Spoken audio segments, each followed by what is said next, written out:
Hello and welcome to The Pathmakers, an interview series by the Blahcksheep, featuring people that make and shape a country. Today, I'm joined by Ammar Rashid, a development and public health researcher and president of the Awami Workers Party in Punjab, Pakistan. In this episode, Ammar and I discuss student politics in Pakistan, the future of the left, identity politics, and Ammar's experience of contesting elections against Imran Khan, the current Prime Minister of Pakistan. I think I would like to get started with student politics on campus. And if you could tell us a little bit of the historical narrative or the context in terms of why student unions are banned. Right. So, student politics in Pakistan, much like the rest of the world in the 20th century, has a long and illustrious history. Students were obviously involved in the movement for against British colonialism and the movement for Pakistan as well. And post independence, there was student activism on many different issues. And like for much of the 50s, 60s, there was like Pakistan's like newly formed campuses and universities were generally rife with student debates, and there was a general competition between politics of the left and right on campuses. And from the 60s onwards, it was often the left that was ascendant.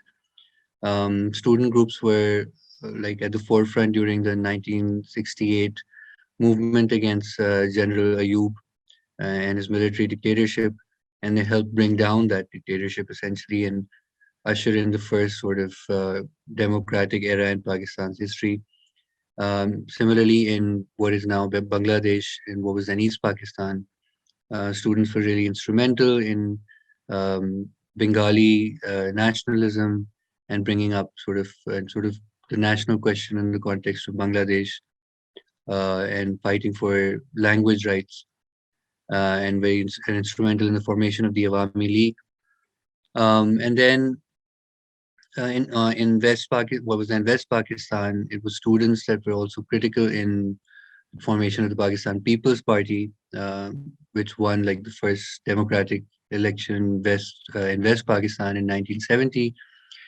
And if you look back on Pakistani politics then and the democratic upsurge that had occurred in that time, there were like multiple student leaders who had gotten elected to parliament just a few years after graduation. Key among them being Biraj Muhammad Khan, a student leader who ended up being labor minister under the Zulfikar Ali Bhutto government formed after 1971. And multiple other student radicals from this period were elected to parliament or were generally regarded as political leaders in the country. And generally, students were quite a force to be reckoned with. There was a lot of engagement between students and organized labor as well. Many students went on to become trade union leaders within workers' movements. And it was generally quite yeah, it was a very there was a very vibrant student movement, and there was obviously also student groups of the right, like the Islami Jamiat al-Talaba, and and the student wing of the JUI.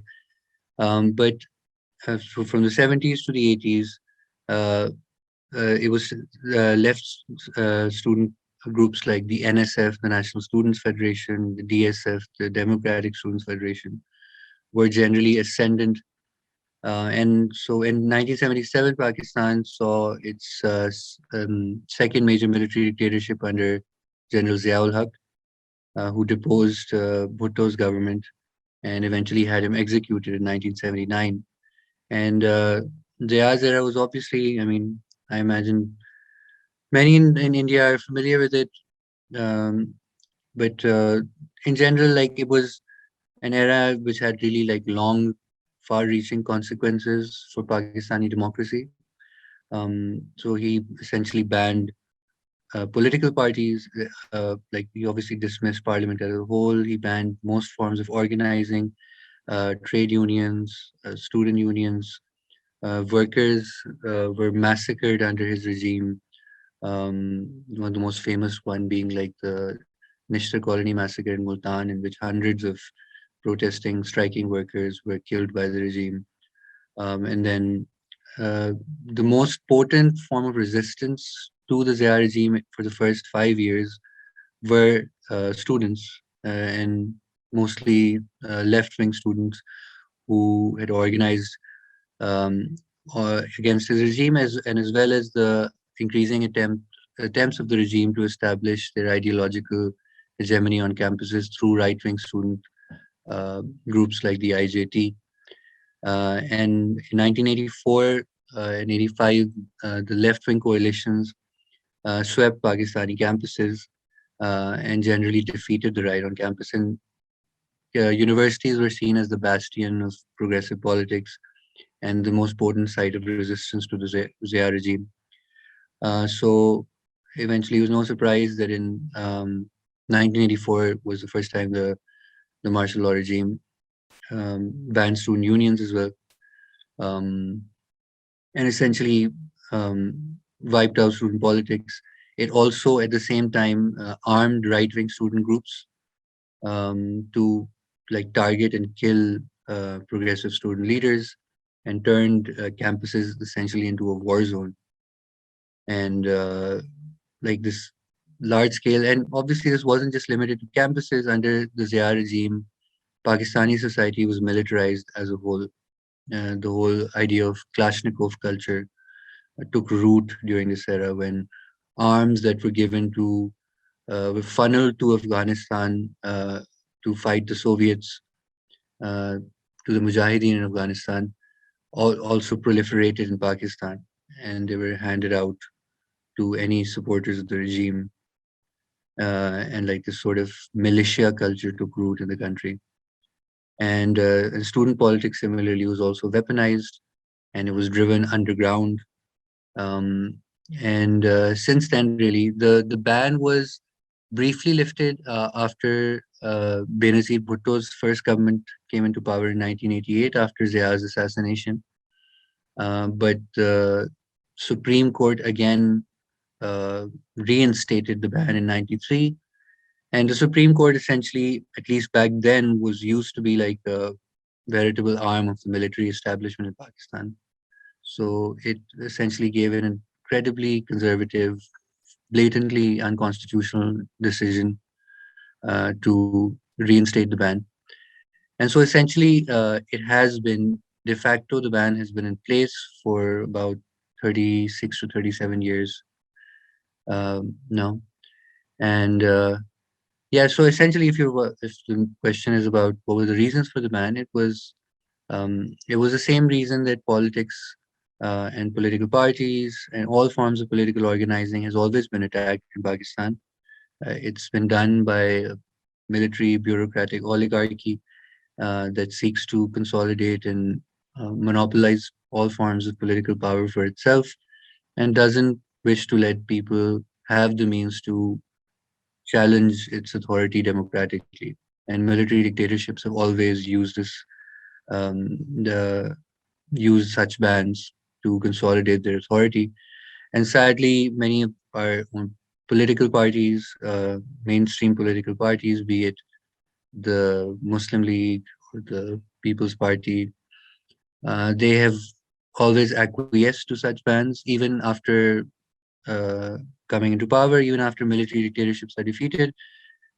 Civilian governments often keep these bans in place because they also challenge their authority. So nobody wants an organized student body that can challenge um, the status quo for power or hold them accountable.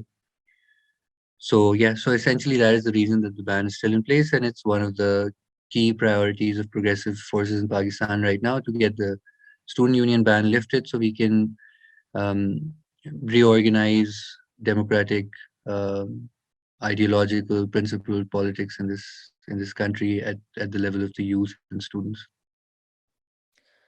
So, Amar, apart from lifting the ban on student unions, what are the other issues that students are fighting for?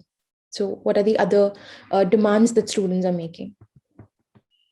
So Since the ban, like our understanding is that this has had a terrible impact on Pakistani education as a whole.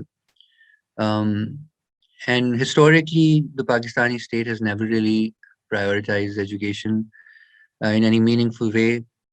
It wasn't until 2010 that the 18th constitutional amendment to in Pakistan in 2010 that education was recognized as a justiciable responsibility of the state, and at least at the prime at school level.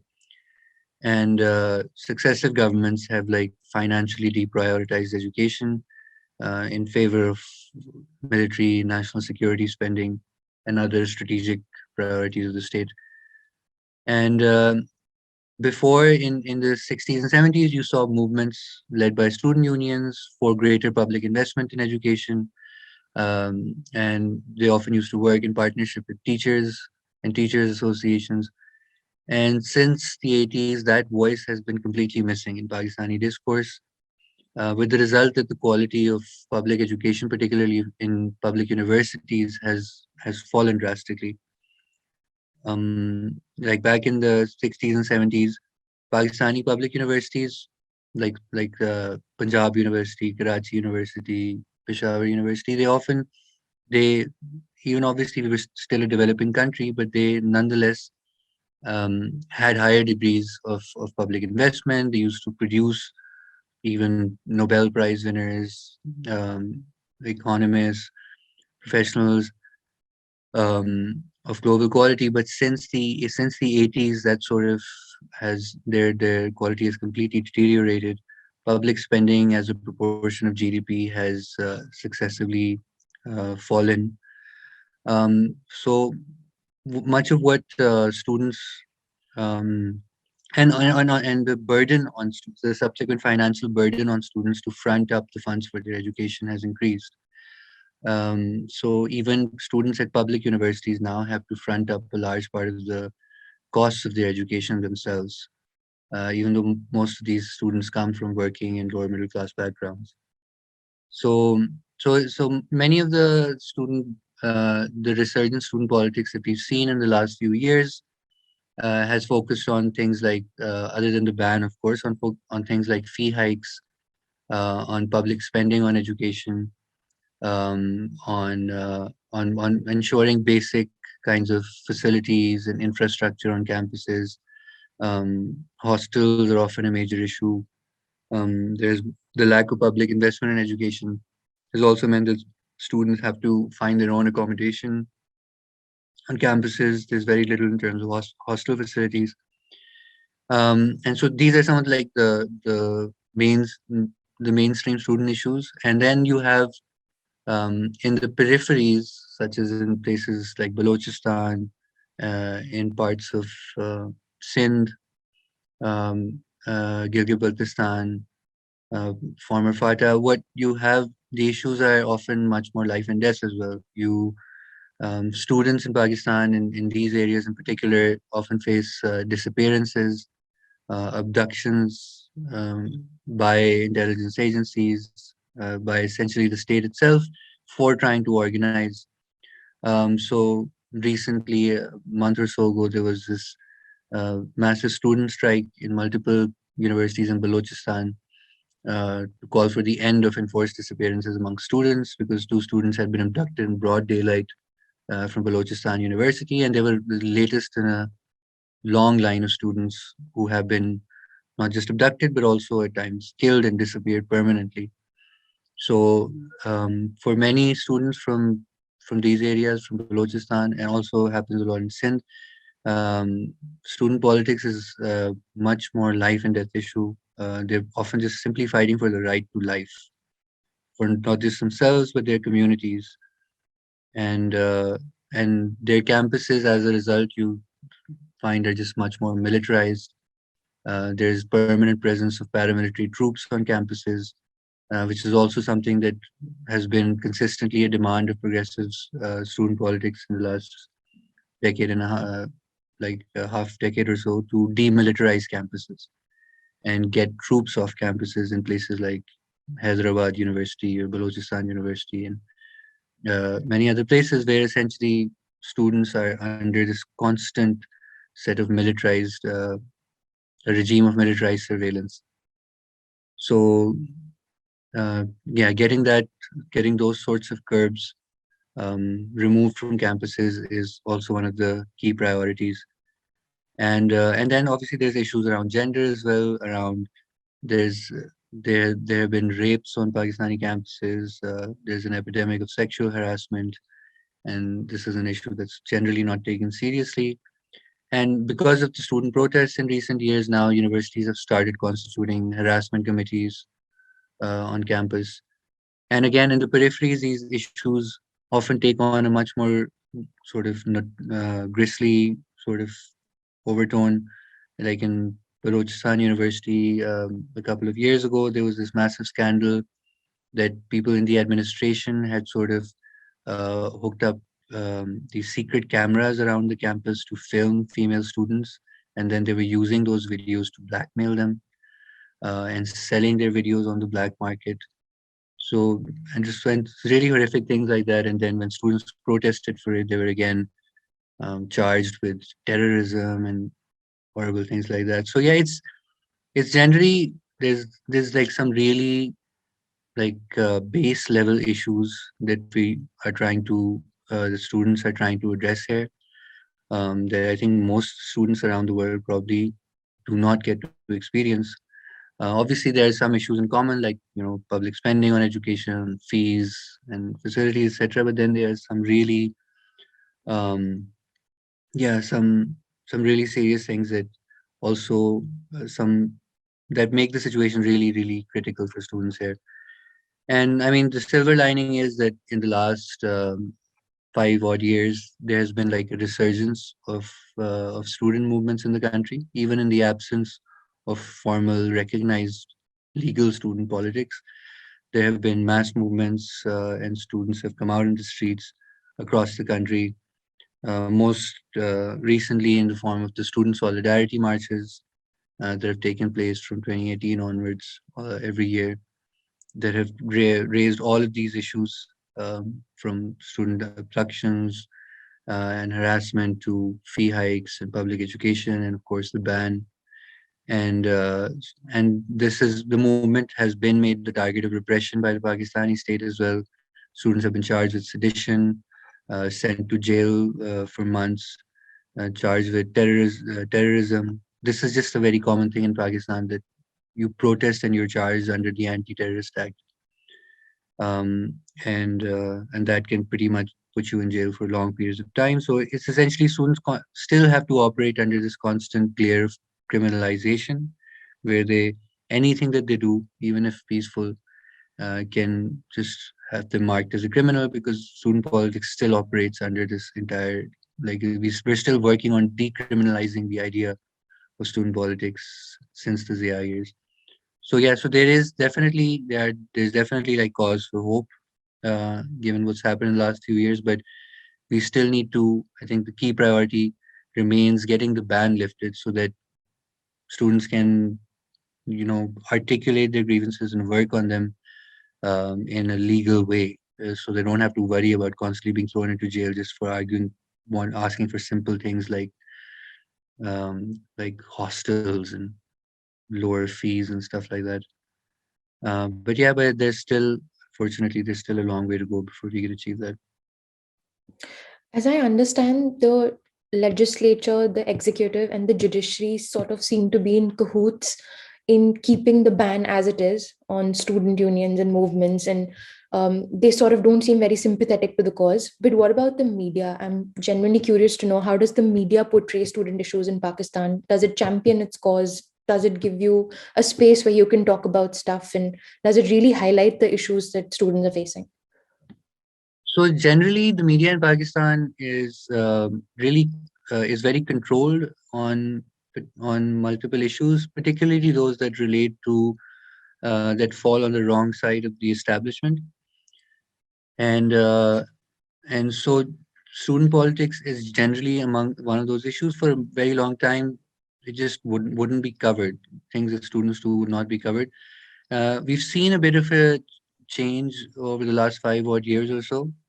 Because obviously channels are still, they chase newsworthiness and they want ratings and they want things that people will watch. So when student movements emerged and like large protests of students came out in the streets, there was a lot of coverage because it was happening after so long, and people were interested in it, particularly around 2019.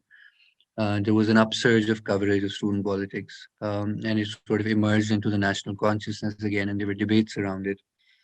But at the same time, these debates are very circumscribed, and what you'll often find is that for brief periods when there's movements, you will see like progressive student leaders being called uh, to um, to the media to talk about what they're protesting for, etc.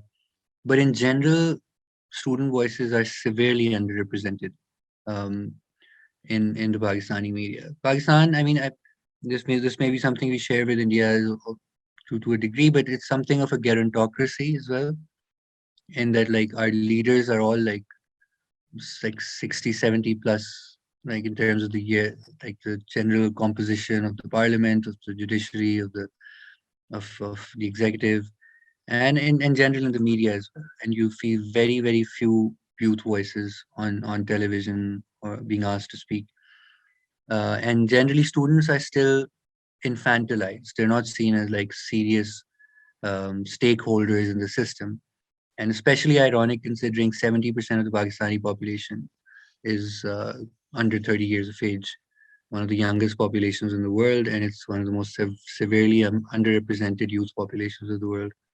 So, so yes, while it's still improved than say a decade ago, but yes, student voices are still highly underrepresented in the media, and they're often when they're abducted or charged with terrorism and sedition, you'll often find many sections of the media sort of cheering that on and sort of suggesting that it's justified because of the kind of rhetoric they used or because of the kind of things they said.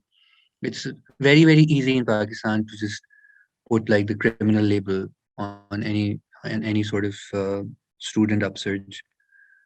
So yeah, so I feel so there's still, I think, also a long way to go before students get any sort of fair representation. And I mean, unless the status quo really shifts, I feel like it's not going to happen. People need to start understanding student politics as this legal, legitimate thing. And in much of mainstream Pakistani discourse, the ban is just taken as a sort of common sense thing that is like obvious because there's this sort of truism in the political arena that students don't have shouldn't have anything to do with politics. You should just study. Your job is to study, and then politics is for adults, and students are children. Even if you're like a 25-year-old PhD student, you're still a child apparently. Um, so yeah, so it's this thinking that sort of, and there's this sort of synonymization of student politics with violence that takes place, as if student politics must inherently be something that results in like violence and murder and killings, not realizing that this is a very specific thing that the Pakistani state has done, that student politics exists across the world in most country contexts without anyone ever picking up a gun.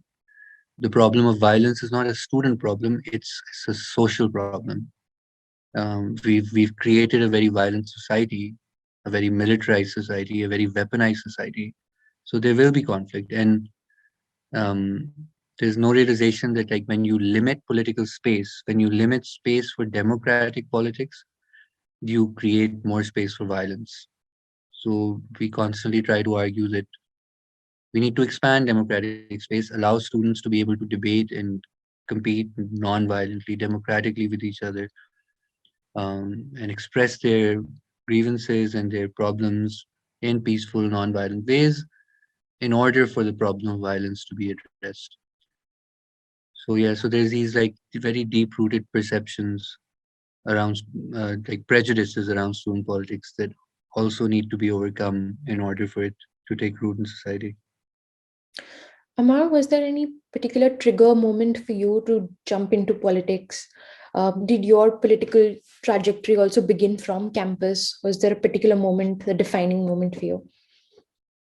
Yeah, I also started out in student politics, and in that time, so essentially the movement that I first started working in was essentially the first time student politics sort of re-emerged on the political landscape since Zia's ban, which was the 2007 movement against General Musharraf's dictatorship. So essentially, student politics generally tends to re-emerge whenever there's like dictatorships in place in Pakistan. So when Musharraf near the end of his reign, he reimposed emergency, essentially a form of martial law, in 2007, and he dismissed the entire Supreme Court.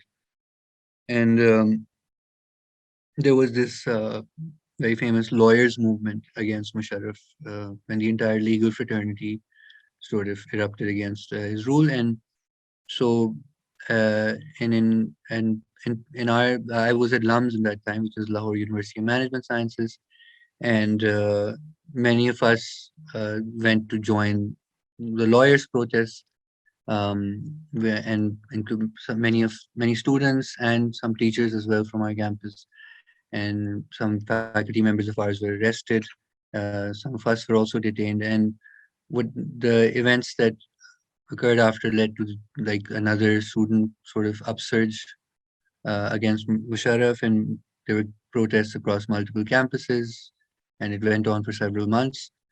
And there was this student action committee that was formed, which sort of helped coordinate a lot of the protests against the regime. And I that was essentially my first experience with politics. I started this back then. Musharraf also sort of shut down the media, like there was a complete media blackout in the country. So I started like this underground newsletter called the Emergency Times, which would essentially, it was, social media was like still fairly new back then. This was around 2007, so they hadn't. This was also pre-Arab Spring, which is the first sort of generally understood as the first mass upsurge led by citizen-led social media. And so our protests even predated the Arab Spring by a few years. So it was possibly one of the first instances in this region of like social media being used to coordinate and organize um, protests against governments. So yes, I used this newsletter, which was also a blog called the Emergency Times, which would essentially collect information about protests happening and publish things from dissidents, and try and sort of serve as an alternative media source. And the archives are still available online. It's on pakistanmartiallaw.blogspot.com. That's what we used to use then. And so yeah, so it got a fair bit of traction, and served as a bit of a fulcrum for student organizing in that time. And then yeah, that's really when I became involved, and I continued until after that movement. I joined the Awami Workers Party when it was formed in 2012, um, through one of my teachers was the founding member of the party, Asim Sajjad Akhtar, and that movement essentially led to sort of a revival in some senses of progressive politics in Pakistan as well. Even though the movement wasn't exclusively progressive, obviously there were other mainstream political actors involved in it, but a section of it was definitely of the left, and it repoliticized my generation, like sort of the millennial youth in Pakistan, and so a section of that went towards the left and formed organizations like the Awami Workers Party and other left-wing groups that have continued to try and expand space for both student politics and workers' politics and broader progressive politics in this country, as well as women's movements and so on since that time. I found something interesting that you had also studied the origins of the PTI for your MA dissertation, and you've done fairly some sort of research into what the party composition looks like and how their origins have been and where they started out from. So I'd like to hear a little bit from you about that and what you make of the present government under Imran Khan. Right. So the PTI is um, also sort of gained roots in Pakistani society around that same time. Like it started gaining popularity uh, under the Musharraf um, government and the movement against it. Even though, I mean, you could argue that Imran Khan actually shares a lot of, uh, like, there's a lot of similarities between him and General Musharraf. Like, there's a lot of continuities between that regime and his. But at that time, he was in opposition to it. He was also placed under arrest by the regime. And sort of like the PTI was also, Imran Khan in particular, was also very much a key part of the movement against General Musharraf. And even back then, we used to see him as an ally. Um, I remember I remember going to his house. He used to invite students over to his house, and he used to be seen as this sort of anti-establishment figure because obviously he was facing some form of repression by the regime. Um, mm, and thereafter, like in 2007, like other than the progressive forces that emerged, which was obviously a smaller section of that movement, the larger section of even young people who got engaged then went towards the PTI. So it's generally, even now, it's sort of understood as a party of the youth, so to speak. Um, and and then from like the next few years, the party sort of organized itself, and 2011 was when it really sort of emerged uh, on the mainstream political arena as like this serious political player. There was this massive party event that was held at the Minar Pakistan in Lahore in 2011. That is around the time I also started studying the party in terms of my academically. And my analysis of it then as now I don't think I would change much of what I understood. It's essentially I understand it as it's a form of populist politics of right wing populism, and essentially uh, around the figure of Imran Khan, which essentially and what populist politics anywhere does. And I largely use Ernesto Laclau's framework. He's possibly the foremost theorist of populism in the world today. Um, uh, and it's this framework of how populism is essentially it's a political logic that sort of seeks change in society with continuity. Like it's not a radical sort of it doesn't seek any form of radical restructuring of society, but essentially it seeks to sort of re or it seeks to return almost society to some form of um, idealized past that used to exist. And so this was even like I studied this way back in 2011, and obviously since then we've seen like this complete upsurge of populism all around the world. And like I mean, the most famous example possibly being Trump, and you know the whole slogan of like "Make America Great Again," like returning to some kind of idealized version of what the U.S. used to be. And it's a very similar sort of understanding with Imran Khan and the PTI. It's this idea that we can return Pakistan to its greatness.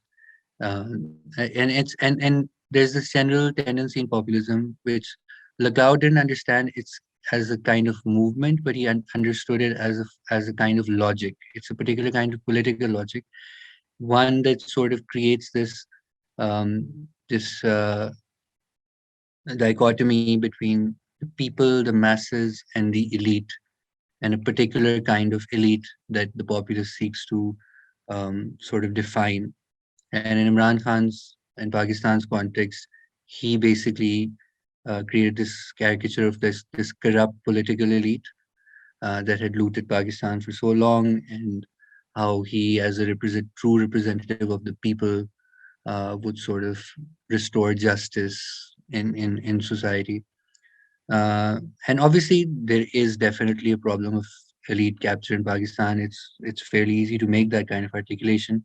The issue, of course, is who comes in your definition of elites. And for Imran Khan, it's this very narrow idea of like um, this civilian political elite, particularly people like Nawaz Sharif or Benazir Bhutto, who were his direct competitors in the political arena. Not so much the military establishment, which is undoubtedly the most powerful political actor in Pakistan, and some would argue the most corrupt actor as well. Um, so he essentially Imran Khan created this idea of an elite which just was limited to the civilian elite, and eventually he came into power with the help of the most powerful actor in Pakistani politics, which is the establishment. It's essentially from that time in 2007, where he was generally seen as something of an anti-establishment actor when he was at least fighting against Musharraf's dictatorship. From then to 2018, he came full circle and sort of made this Faustian pact with the military in order to come into power, because the military had problems with Nawaz Sharif, and how it was he was beginning to challenge their authority. And so this was also something that I spoke about when I studied in, even though back then it wasn't even that clear that Imran Khan and the military were in cahoots. But the logic of populism is such that it's sort of, because it seeks this sort of change with continuity, it sort of ends up like it creates like this sort of alliance between multiple heterogeneous groups, many of them often elite groups themselves, in order to come into power.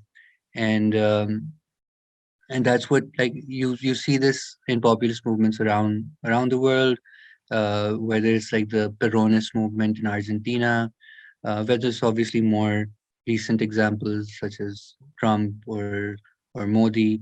Like, they have this essentially anti-elite sort of message, but they often are in cahoots with the same members of those elites themselves. And like Trump as well, like he came in arguing against like these, like railing against these corrupt Washington elites like Hillary Clinton, etc. And then he ended up giving the biggest tax break to billionaires in American history, and and appointing a Wall Street banker as his treasury secretary, etc. I mean, it was just more of the same, just with just a veneer of rhetoric, anti-elite rhetoric on top. And it's the same for Imran Khan. He came into power on the backs of both the military establishment as well as the same class of politicians, the feudals, the landlords, the financiers, the IMF bankers, who have essentially ruled Pakistan for much of its history.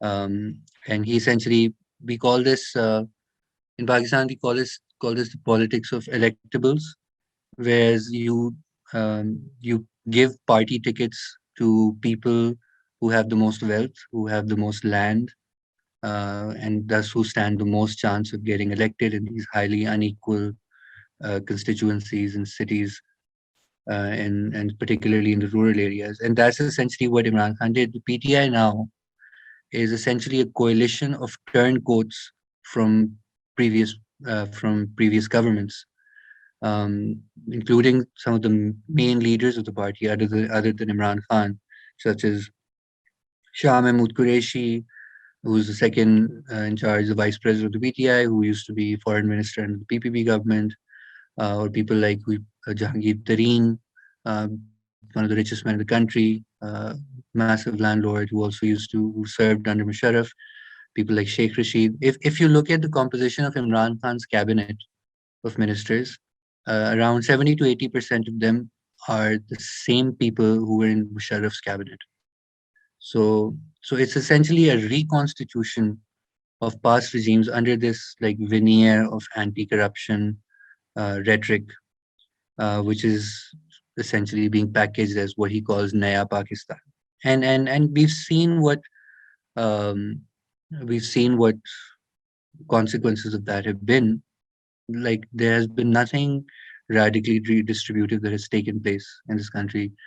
the demands of the left. I mean, that we've been working towards for many years, such as land reform, such as some any like genuine form of progressive taxation, such as the restoration of student unions, such as allowing workers' unions the right to organize, um, expanding expanding entitlements for labor.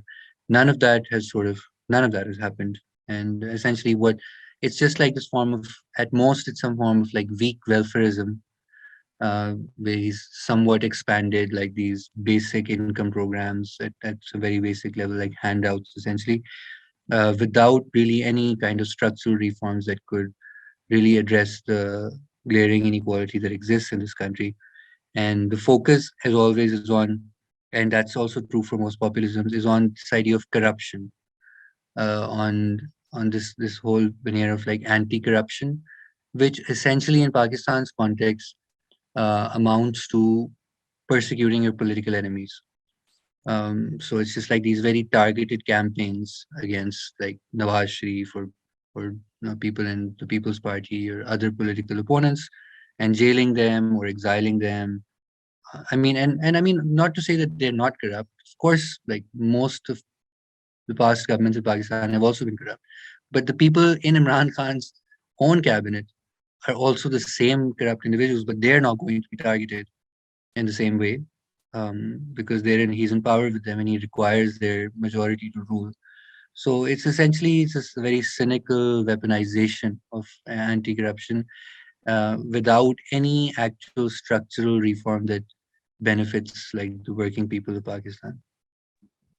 You have also contested the 2018 National Assembly elections against Imran Khan. And I read your quote in the media, which said that you weren't really aware that he was contesting from the same seat.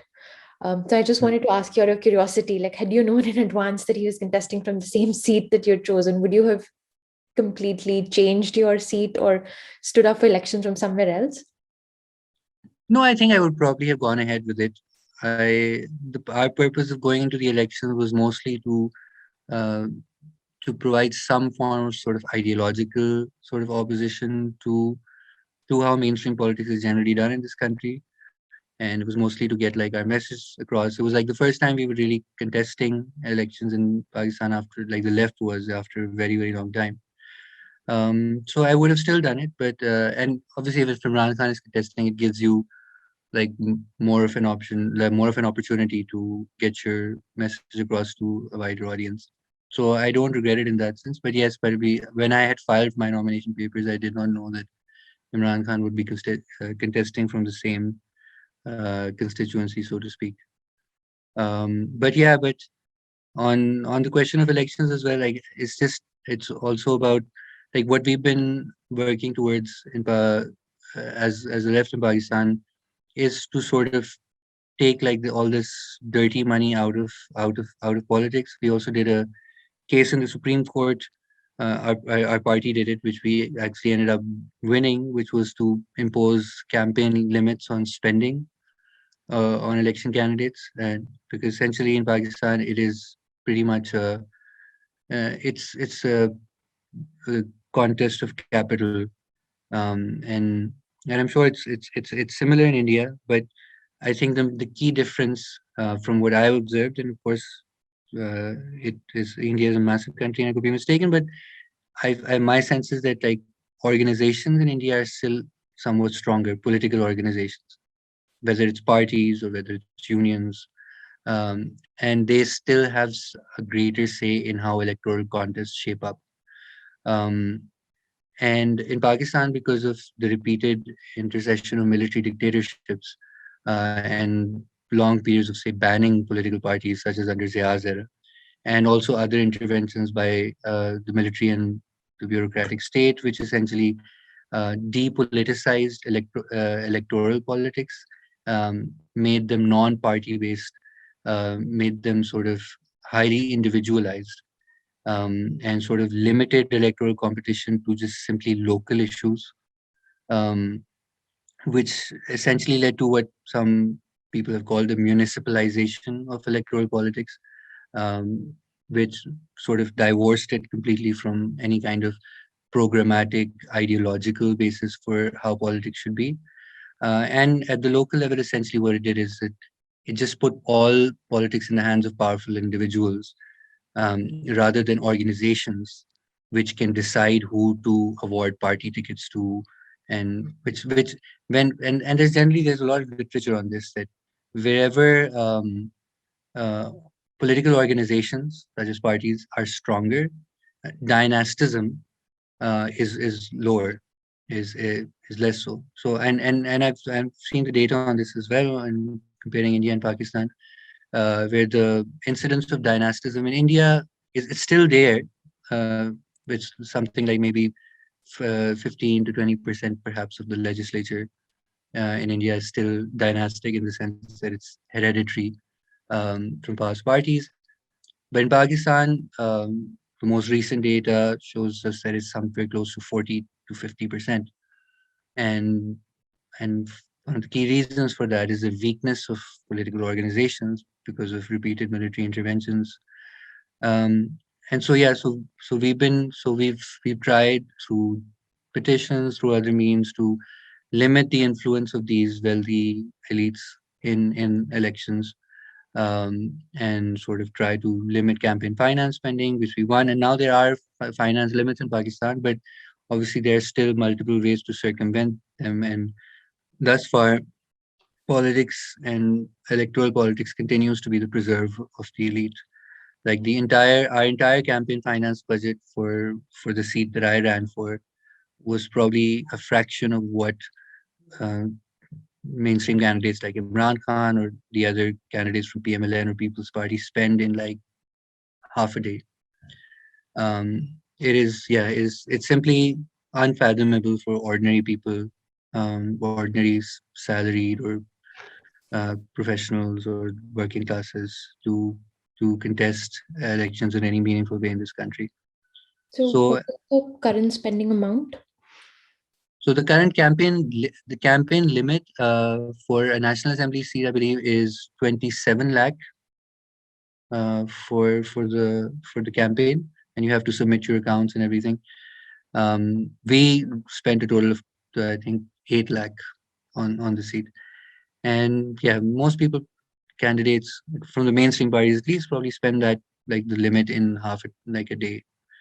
I mean, just on the advertising and like so much of politics now is like television advertising. One spot costs you like 50 lakh rupees, and they have like these non-stop ads running. Um, and there's simply because, like, yeah, there's so many ways to circumvent it. They just have a bunch of like really wealthy people who just end up like spending money off the books for so much of this. But ultimately, obviously, you can have these limits and they are part of the solution. But the ultimate issue in our minds is the strengthening of organizations.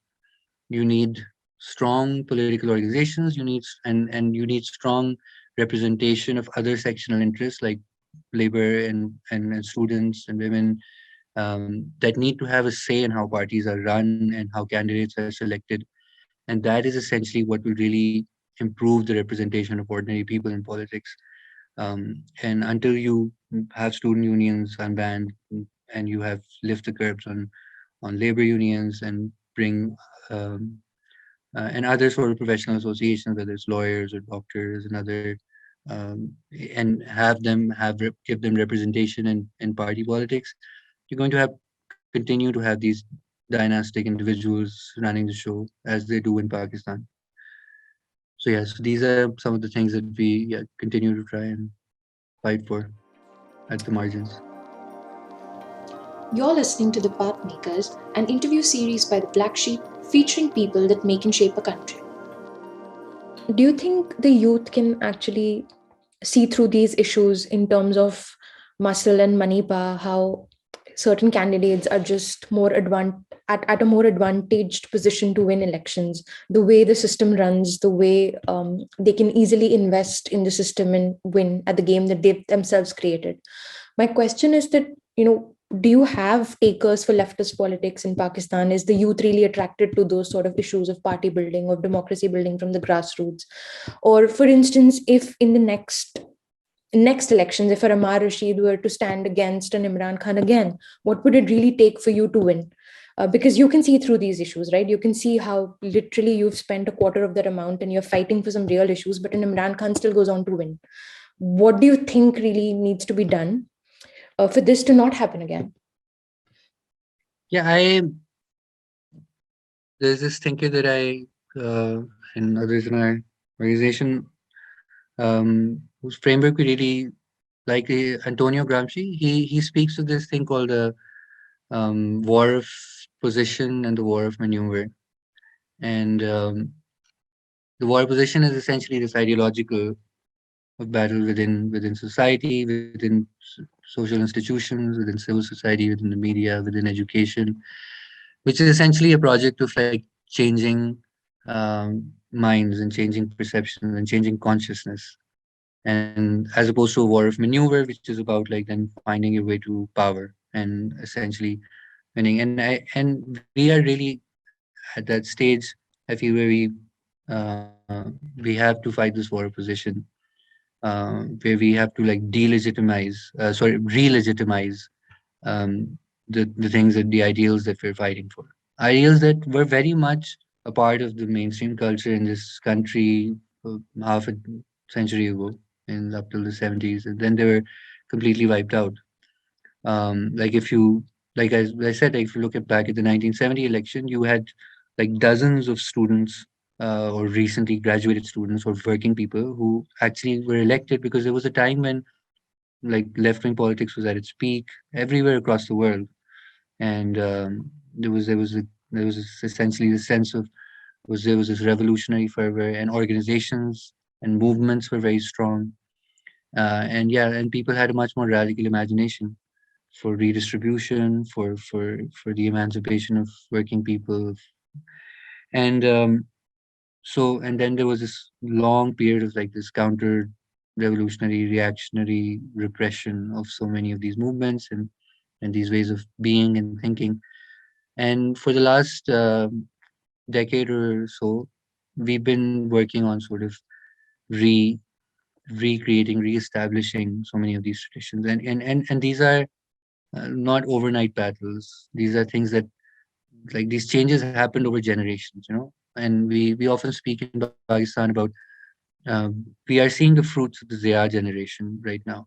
Uh, in terms of we are seeing of Zia's children essentially are ruling the country, of the changes that Zia made to the education system, to politics, to society, to the media, to social norms, and to religion. And so we're still living in that sort of the reverberations of those reactionary changes that were made. So undoing those changes will take a long time, and we it will involve, like when I, for instance, was went to college, I even did not know what the difference between left and right was. You know, I had no conception of any form of ideological politics. Most of us didn't, because this was simply not the society we had grown up in. And you still find that to be true for millions of young people across the country, who for whom politics is simply like a fan club about whether they love Imran Khan or someone else. That's all it's about. That's my leader, and that's all there is to it. There's nothing about what his program might be, what he actually stands for, how his policies will have any impact on ordinary people. Um, so yeah, we're trying to make the building blocks for those far-reaching changes to occur, and our understanding is the way to do that. Obviously, you need both. You need both theory and practice, in the sense that you need both ideological work. We need to work on changing people's minds, whether it's through whether it's through educational work, study circles, political schools, through the media, through social media, alternative forms of education, etc., through writing and many other ways. And then you also need concrete organizing. You need to reconstitute these political spaces in which these ideas can take root. So about building these organizations and these movements that these ideas can take root in. And from my vantage point, I've been doing this for about 15 years now.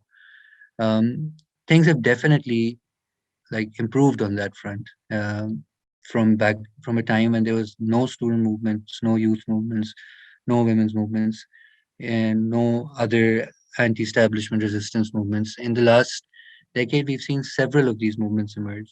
There is a vibrant student movement in the country now. There is a vibrant feminist movement in the country that also took the country by storm from 2017-18 onwards. Um, there's like feminist organizations that are active in the country. There's there's movements like the PTM, the Pashtun Tahaffuz movement, which is like this movement of young progressive Pashtuns who has spoken out against state repression, against enforced disappearances, and against the marginalization and stereotyping of their communities. And there are similar movements among the Baloch in Gilgit-Baltistan, amongst Sindhis, and what many people would also understand is identity politics. Similarly, for feminist movements, etc. But essentially, what I feel this are is this, it's a new these are new forms of political consciousness that I'm mentioning. Many of them are in their nascent forms, at least in the 20th 21st century. But I feel like these movements and the ideas that they have sort of given birth to will essentially form the building blocks for new forms of politics and power to emerge, and a new social contract in Pakistan to emerge. And this will take time. I don't know if I can put a time frame on it by the next elections or maybe it'll take another decade. Like I said, like when you've had such generational changes by past regimes that have such far-reaching impacts that reach deep into history, then you also need a lot of time to change those. But I am hopeful, even though all of these movements that I'm speaking of, they have faced serious repression as with any other movement for change in Pakistan, like whether it's the feminist movement and how they've been targeted with blasphemy, um, uh, and other kinds of allegations, whether it's the repression of the PTM and how its activists and cadres have been abducted and like tortured and like put into and disappeared or jailed, or whether what's happening with students and also with an emergent labor movement that's also now increasingly, given the desperate economic circumstances of the country, um, it's also sort of emerging, that regardless of those forms of repression, nonetheless, these movements are still persisting. And I feel like once you are politicized, once you do start seeing things in from this new lens, it's hard to really go back. It's hard to turn the clock back. So these young people, are now here. They're part of this country, and I think they're going to have a say in how the country is shaped. And our task, really, I feel, is to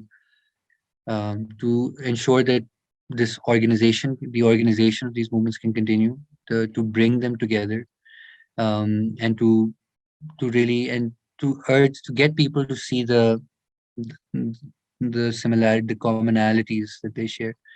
And I think that's especially critical question for people on the left, because many of our movements today are often on the basis of one identity or the other. And it's really critical for these various identity based movements to sort of come together to become like to on the many issues that they share in common, on the many ideals that they share in common, to become a more coherent, organized political force. I think that's really the task for us in the years ahead. I'm glad you mentioned identity politics because I really wanted to understand from you the recent movements that are coming up under the umbrella of identity politics, be it the women's movement, the Baloch nationalism movement, or the Pashtun movement, even a lot of anti-Shia violence that is being targeted against the communities, a lot of movements coming up against that as well. How does the left view its position with respect to these movements? Like, do you think, as a leftist, you believe that these movements are welcome, they strengthen the cause, but they also dilute your original goal of redistribution, or does it take away from class politics in certain way? How do you really interact and engage with these movements? Yeah, so I think it's one of these. This is one of the critical questions of our time, and it's not just a Pakistani issue. This is a global historical process that has occurred. That movements of the left, progressive movements that used to be based around class in the 20th century, then sort of turned. There was a shift, the cultural turn, as so many people call it, towards identity in from the 80s, 90s onwards, and obviously accompanied by like changes in the way we think about uh, movements and marginalization as well. The whole emergence of the subaltern school, also in India in particular. And so yeah, it's this is obviously a very complex question. On the one hand, look, I understand that these movements, identity-based movements, are in many ways the backbone of the left today. And everywhere, like the, the biggest mass movements that espouse progressive ideals tend to be based around identity. And whether it's like the Black Lives Matter movement in the US, or like the global feminist movement, the Me Too movement, which has really been possibly the first truly universal feminist movement in history in terms of like its global, the extent of its global reach and how many contexts it has taken place in, and or whether it's like identity-based movements like the PTM here, the Pashtun or Baloch movements, or the Dalit movement in India. And so these essentially, these are, and I think the key question for us is that to acknowledge the first order of business, I would say, is to acknowledge that all of these movements emerge out of like there's a genuine materiality to them. There's a genuine basis to everything that they are articulating, whether it's racial injustice or gender inequality and injustice, or the violence that is visited upon Pashtun, Baloch, or Dalit, or other marginalized communities. They're emerging from some very real forms of oppression, and also from the inability or incapacity of the historical class-based left to address these grievances in the past. In many ways, the 20th century left sort of overlooked the centrality or significance of identity, and did not. And I think that was in part one of the reasons for its downfall. And I would also include, to some degree, religious identity there. It left back in the 20th century, which was a very secular left. Many people would even call it an atheistic sort of left, because given how the Soviet Union, China, and how their states were organized and their approaches to religion, it sort of underestimated the strength of, or the potency of religious identity as well. So I feel like the 20th century left did definitely underestimate identity, and that led to these movements sort of splintering away from the class-based political left. And again, they have this absolutely legitimacy to these, and I feel like these movements and people's identification with their racial or ethnic or gender identity as their primary identity will not really completely we can't overcome this for a more universal identity until we actually address the reasons for those grievances, until we address racial and gender and ethnic injustice, etc. But I think on the flip side of this is that we have to acknowledge of that the way that these movements have often taken shape, um, it often can become a way. The way that these movements have evolved can often be obstructions to actually achieving the ideals that they're fighting for. That when you simply just limit yourselves to grievances of your own group and just become like a sectional movement that is just focused on the self, and you don't look beyond that, and you don't look at how your struggles essentially are connected to other people. Um, and so and I feel like that's where the issue often emerges, and and how just simply sealing your movement in terms of identity often becomes a very becomes a way for also for elites to co-opt these movements as well.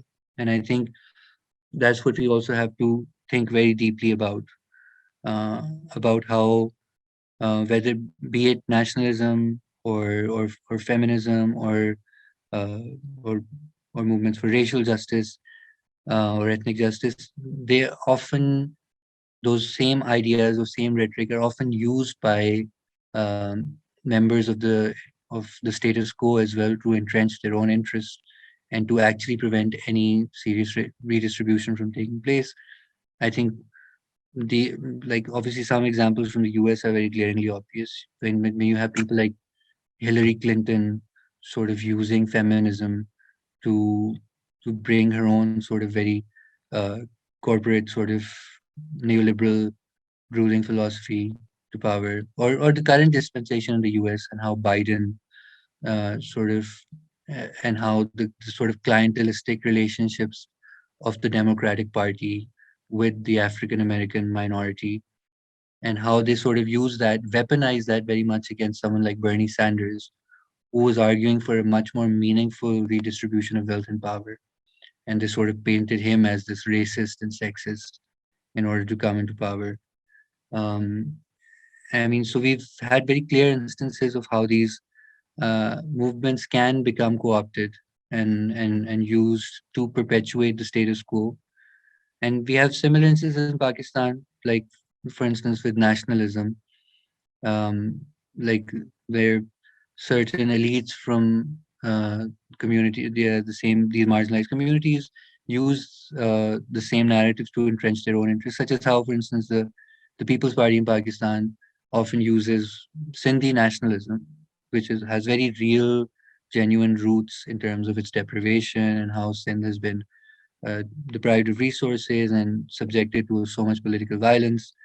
But they essentially use that same thing often uh, to not devolve power to places like Karachi and to cities in Sindh and just concentrate it at the provincial level. And that's similarly to the case for many other elites from other communities as well. Um, so yes, I think we do need to think more meaningfully about how these movements, how regardless of how legitimate their grievances are, nonetheless often can become ways for can become obstacles in their own path. And in Pakistan, I think one of the main ways this plays out is that, like, for instance, when you look at nationalism, it's really tragic to see how you have all these various nationalisms, all of which are facing repression from the same act state institutions, from the same kinds of intelligence agencies, but they're all fighting their own battles separate from each other. Like the Baloch are fighting their own battle, the Pashtuns on their own, the Sindhis on their own, the Gilgit Baltistanis on their own, Hazaras on their own. When essentially you're fighting the same thing, but there's very little cooperation, and that's something the state actively tries to also keep in place. Because in the 70s and the peak of the left wing period in Pakistani politics, there used to be this party called the National Awami Party, which was essentially a left wing party of which consisted of leaders from all oppressed communities in the country.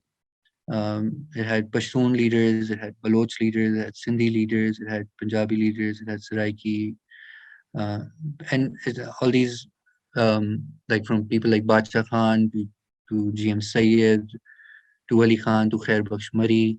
All these essentially, it was a time when the left and nationalists were essentially in one political organization, and that party was seen as the biggest threat to the hegemony of the establishment in the country. And since then, they've tried to make sure that they keep these movements divided, that they don't allow them to cooperate and come together. And then there's part of it that's the state's role, but then there's part of it that is it's how these movements themselves have evolved, that from being very, very progressive and radical and redistributive to becoming much more sort of narrow in how they view their emancipation as related only to their community. Like the Bodlots are only fighting for their own liberation, and the Sindhis for themselves, and the Pashtuns for themselves, and then obviously there's this sense of like this competition of grievances and about who is more oppressed. And at some level, it's understandable as well, because obviously some communities are worse off than others. But at other levels, it's just very unproductive because it leads you nowhere essentially other than being very isolated and being even more vulnerable to repression and to violence, to state persecution. So, so yeah, but there is nonetheless, I mean, uh, there is hope in the sense that some of the new movements that have emerged, such as the PTM, you've had people like Manzoor Pasteen and Ali Wazir, who are these Pashtun leaders who have made conscious overtures to people from other communities, and they've worked with the left, and we've cooperated, and we've stood up for each other. And so there among younger people, there's this new movements towards inter ethnic cooperation and collaboration. But that's always something that the state immediately tries to crack down on. And like Ali Wazir, one of the people from the PTM who calls himself a socialist, he's been in jail for the last 15 months on sedition charges for some speech he made. Um, and yeah, and I think that they see him as a threat precisely because he speaks beyond just his own community and beyond just his own group, and that's I think this what they see as the biggest threat. And it's so similar, just yeah, across the world. You often, I was just saw this movie about, I was watching this movie about the Black Panthers in the U.S. and about Fred Hampton in particular, who was this leader of the Black Panthers in the 70s, who used who was a socialist, and he used to actively organize with the white working class and the Latino working class, and he formed this rainbow coalition between various sort of groups, and he even used to work with white groups that used to organize under the Confederate flag, which is generally considered a symbol of racism in the country. Um, but they used to work together, and this is sort of so unthinkable in contemporary black politics in the US, which is so much more based around, like, this separation, this immutable separation between blacks and whites. And this whole idea of white supremacy and privilege, which is obviously there, but the culture used to be very different. And Fred Hampton, because of this kind of organizing that he was doing, was viewed as the single biggest domestic threat by the FBI, and they eventually ended up assassinating him because he was doing this. So states are always most scared when radicals try to bring people of different identities together under to be one coherent political force. So yeah, that's like one of them. I think that's really the key thing that we have to try and work towards in all of our contexts. Yeah. This is more of a personal dilemma that I have, and I'm hoping for a resolution on it than a follow up question on identity politics, which is that the classical mainstream imagination of the left has always been a rejection of religion and never accepting sort of an identity like religion. But how do you see it now, especially in a religious society like Pakistan? What complicates it for me is the state taking nationalistic overtures and also sort of taking a religious color. Do you think the left can bring about social change by advancing the cause of religion, by imbibing it, or by again rejecting it? Yeah, it's definitely a dilemma, and I think it's something that the left everywhere needs to think deeply about. And obviously, it's more pronounced in places like Pakistan because the state already has a religious character, and that religious character has given rise to horrifically fascist religious movements and organizations, which are often some of the biggest obstacles to us taking root. But I also think that this is true in many other societies. That even in supposedly like secular societies like the US, I feel like one of the reasons that the left does not is not able to sort of take root or assume political power is because I feel like we haven't for so long provided or offered any kind of answers to questions of like meaning and selfhood and spiritual identity, which then people seek from really perverse ideologues of the right. So when you look at like the huge skyrocketing popularity of people like Jordan Peterson in the West, and often very much diametrically opposed to the left, and you see so many young people, mostly men, but also some women, um, sort of uh, gravitating towards those kinds of ideas. I feel like it's because, in part, the left is not really addressing these questions ourselves, questions of sort of personal meaning and who we are, what is our purpose, what is our personal responsibility, what are we supposed to do with our own individual lives, because we tend to be focused on questions of society and structures and states and policies and collectives. And I saw this really like remarkable survey that really struck my mind recently from the US, where people were asked like, whose policies do you agree with? And like 75% or so, and there's people in the general population, they said like they agree with democratic policies. And then they were asked like, who are you, do you feel culturally more close to? And some like same number, like 75% said the Republicans.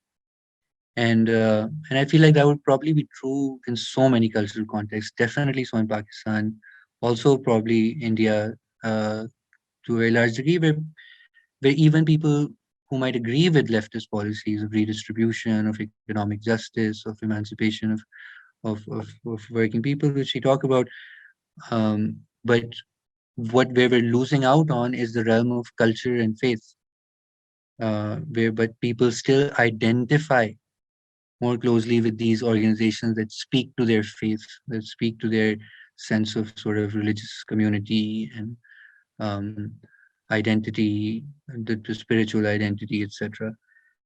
So and yeah, and we still haven't really been able to escape those 20th century associations of the left with atheism. And people in Pakistan, they often use it synonymously, that that's all we want to do. So yeah, so I don't think there are any easy answers to this. Obviously, I definitely don't want to argue for like weaponizing religion. Like we've seen how badly that's ended up in all our in South Asia in general, be it Pakistan or India or Sri Lanka or Myanmar, or wherever. Like this entire region is a case study in how if the state, like sort of or political groups weaponize religious identity, how horrifically violent the consequences can be. Um, and but at the same time, I feel like we cannot divorce ourselves to these debates about religious faith and identity. I mean, the 20th century left tried. They tried to wipe out, in many ways, faith. The Soviet Union tried it, and it just reemerged in various forms. And even if you say if you look at the West, so deeply like secular or secularized societies, um, from the 19th century onwards in many ways. But this sort of, I sort of subscribe to the notion that these things, if you suppress their institutional form, they will reemerge in other ways. These tendencies in human society. So I I understand a lot of racial politics that exist in the West to be sort of it. Most of it emerged really after the church's influence diminished in the US. So questions of religious or Christian identity started being expressed in terms of white identity or European or uh, identity, and then these things are often they interact with each other, and they share so many characteristics. So yeah, so I feel like we shouldn't make the mistake again of leaving these questions of the self, of faith, of spirituality only to these really bad faith actors on the right who just want to use it for their power. But we should think more deeply about what are the answers that the left has to give. What is it that how do we understand uh, our primordial identity? How do we understand what it means to live a good life, what it means to live a meaningful life? Do we have any alternative understandings of how to live a spiritual existence without all of the baggage that institutional forms of religion bring? So I think we do need answers. We need to think deeply about the answers we have to these questions, because I don't think ultimately um, only material explanations or material approaches to the world that look just at society and just at structure and policies, um, and don't really address the self. I don't think that will allow us to assume or make the changes that we sort of want to make in society. So again, I don't think there's any easy answers, but I do think it's something we need to think more deeply about. You're one of the founding members of the Awami Workers Party. So I just wanted to know from you what really attracted you towards the party, and how is the party fundamentally different from other left based parties in the country? So AWP essentially would probably be the largest socialist organization party in the country. It was formed as a merger of three smaller parties: the Labour Party, the Awami Party, and the Workers Party in 2012. And again, so like I said, it was a consequence of the processes that emerged after the 2007 movement against Musharraf, and when the left, which has sort of since the 80s been sort of wiped out from Pakistan and decimated and exiled and sort of gone underground. So people from that generation sort of started to say, okay, now let's try and rebuild it. And then there was also a new generation of young people who had been recently politicized that joined. For me, one part of it was obviously there was not much choice. It's not like there's a whole spectrum of left wing parties to choose from. There are a few, but like there were only a few that are doing any meaningful work. And the thing about the AWP that I suppose particularly attracted me was that it was an attempt to sort of move past the sectarian divisions of the past and the left. You know, back in 20th century, like the left destroyed, other than what the state did to us, the left destroyed itself because by just constantly this infighting between like the Maoists and the Stalinists and the Trotskyists and the these various sectarian infighting that often had very little to really do with the society that we were living in, and it was really unproductive sectarian squabbling. And I mean, this is again, it's I think it's one of those other internally constituted problems of the left that we really need to address. This and if back then it was in these forms.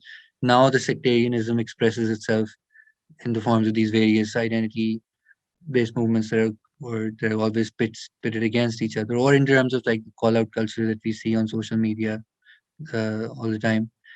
But nonetheless, AWP was essentially an attempt to like move past all of these sectarian contradictions and just build a broad-based party that represents working people, women, young people. And yeah, and it was obviously and unlike mainstream parties in Pakistan, it was formed as a party of resistance. And the point was to strengthen its point. Rise on the okay was to strengthen movements and to rebuild movements in this country. And yeah, and I feel like to some degree it has succeeded in reconstituting some of these movements, and building them up, um, be it like the student movement or the women's movement. Like the AWP also has this women's front, the Women Democratic Front, which has been one of the key actors in the Aurat March feminist movement.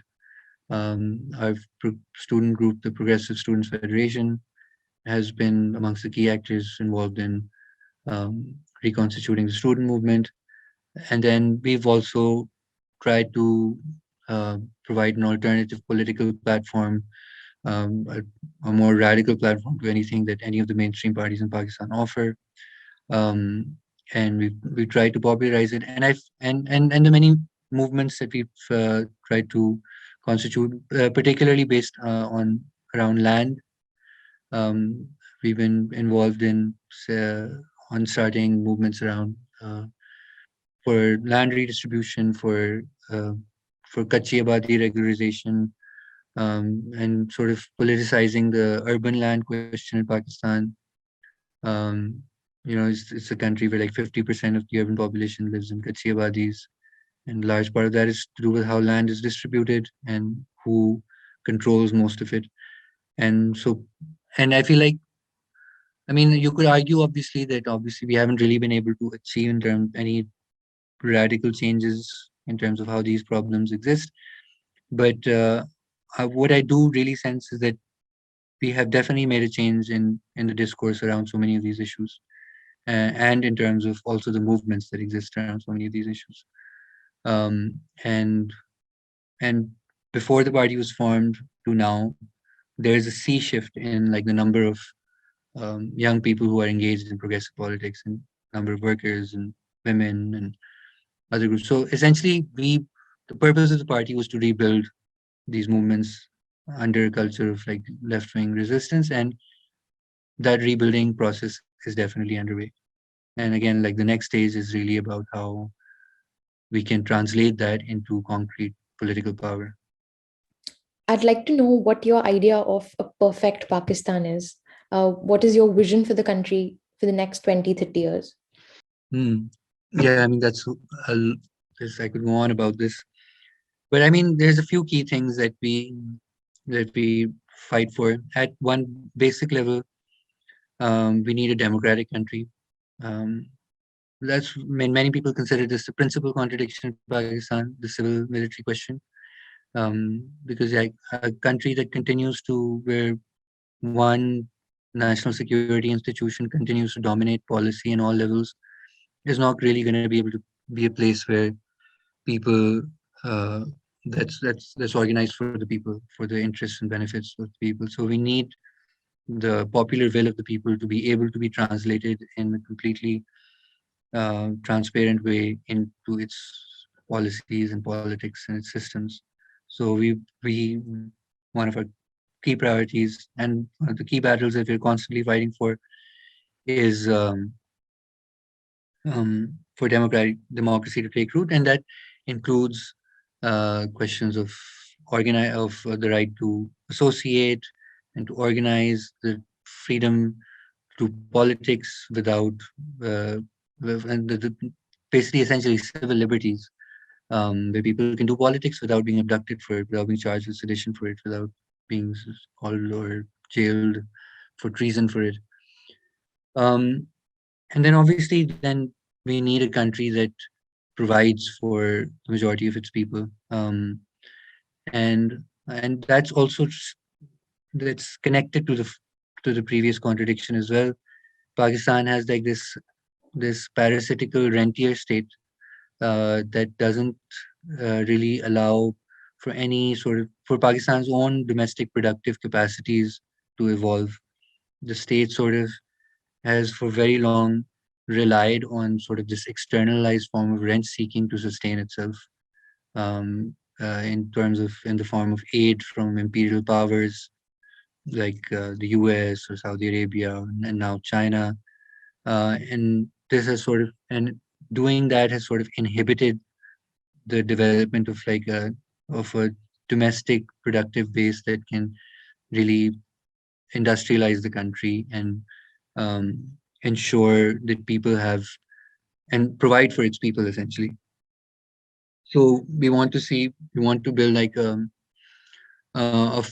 self-sufficient country that is not dependent on imperial powers, that produces for itself, that has food sovereignty, that has political and economic sovereignty, and yeah, where people can be provided the basic necessities of life through the dint of their own productive capacities rather than having to rely on these parasitical imperialist institutions like the IMF and World Bank. And then, yeah, I'd obviously like to see a society where ordinary working people, women, people from all different ethnic communities, uh, decide how the state works. Because for very long we've had a society where this very small oligarchy in the state, very sort of, and it's a class-based elite and an ethnic elite as well, decides what um, decides how the country is run. So we need a more representative and inclusive form of democracy.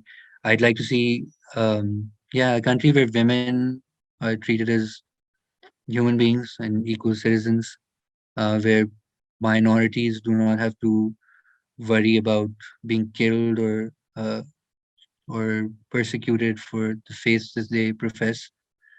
And yeah, and a country that is sort of conscious of its history and is able to learn from it rather than sort of constantly act out the traumas of its historical past, be it partition or 1971, and continue to sort of reproduce them in new forms, and that can sort of ultimately live at peace with itself and its neighbors. I mean, and there's much more, but those are some of the key things that we're trying to fight for. Amar, I know for a fact that you can sing and you also play the guitar. I saw your campaign song as well, which was Chehre Nahi Samaj Ko Badlo, which I thought was thoroughly impressive. I loved the lyrics to the song and the way it was composed, and it was quite refreshing to see a campaign song that spoke about real issues the way it should have been Mhm. spoken for all campaigns. So, would you like to leave us with any poetry, any poem of yours, or any song? For the fact, I also remember you performing at JNU. Mhm. There were resistance songs and poetry that you performed at JNU as well on the campus. So, any Mhm. parting words from you, or any poem you'd like to Sure. leave us with, or a song? I can recite a verse from Jalib. You mentioned JNU, so I performed it there as well, and I was Hmm. happy to see that yeah, many JNU students then took up that song afterwards as well. Dastoor by Habib Jalib. I think Basically, that it's very video of yours has become like tradition on the campus. वो हर batch से दूसरे batch पे pass किया जाता है. Like once you go there, you're like, you must listen to this. yeah. I'm very happy that I got the chance to go to JNU and yeah meet so many people. And yeah, I remember actually Umar Khalid was there when I performed amongst many other people. And yeah, just like a shout out to him as well. He's been in jail for over a year now, and I hope he's released soon and his ordeal and soon, along with so many other students and comrades in India who are facing repression. So maybe dedicated to him and others um, facing repression in India and Pakistan. दीप जिसका महल्लात ही में जले चंद लोगों